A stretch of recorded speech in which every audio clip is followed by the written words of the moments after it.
My name is David Harold. I farm in Olathe, Colorado.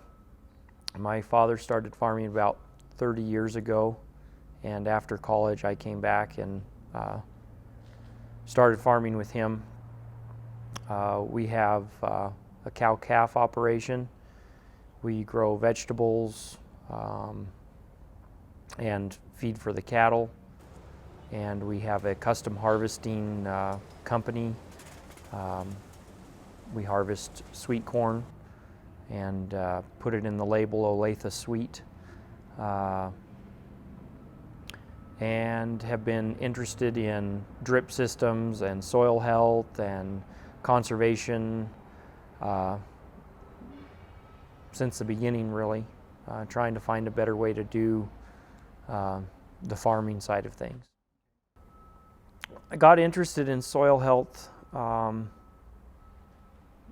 guess after coming back and farming with my father, and we had at that point some organic certified ground that my father had started, and we also farmed conventional.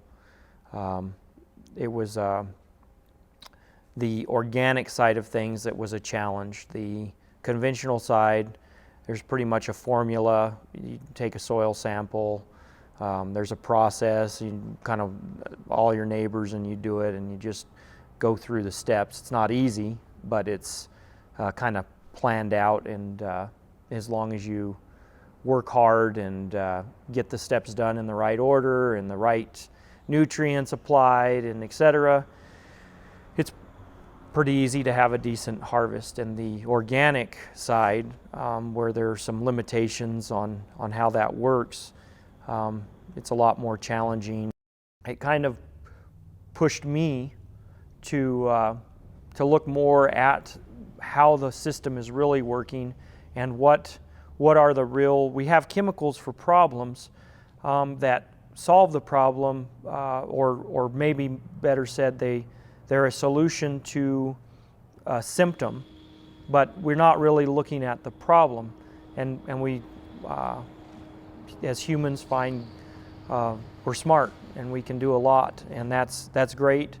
But at the same time, sometimes we have unintended consequences, and we, in solving our problems, create others. My perspective on sustainability is kind of more cut and dry, mathematical type of a thing, that if we're spending more energy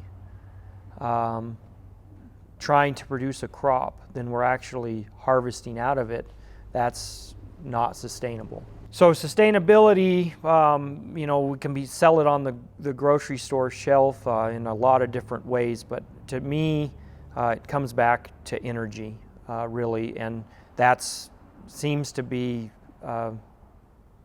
related to the carbon cycle.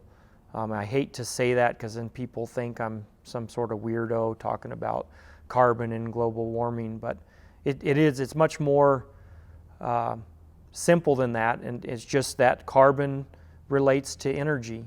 Building carbon chains and storing that energy in those carbon chains is really what a farmer's job is all about. We have had cattle around since I can remember as a little kid. That's always been more of a hobby.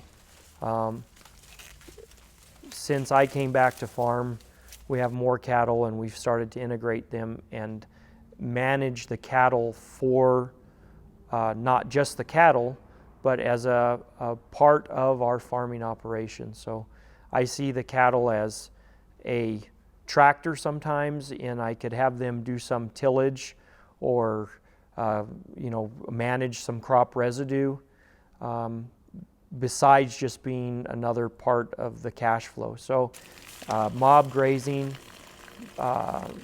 we've started to do more and more of that, but also just as a way to gain the cash flow.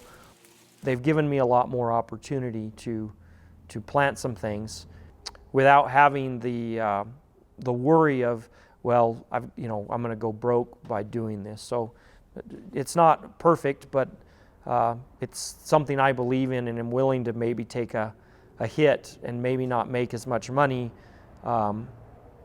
in the short term because I'm building soil health.